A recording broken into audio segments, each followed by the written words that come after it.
How to change a 2010 Buick Allure 5-button flip key remote battery. Now here's Sergeant Locksmith to show you how. Let's change out the battery on our Buick Allure 5-button flip key remote. For this task, you will need a flat tip screwdriver and your battery, which is a CR2032. Easy task to do.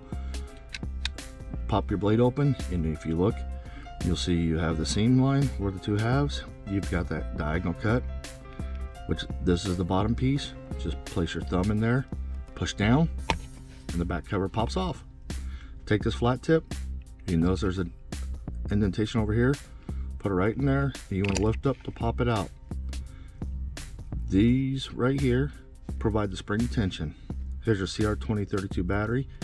Go ahead and slide it back in, and you notice it goes under that little lip right there, and when you get it in, push it down, and it should lock in with the other tabs. Go ahead and put the back cover on. There you go, you've changed it out.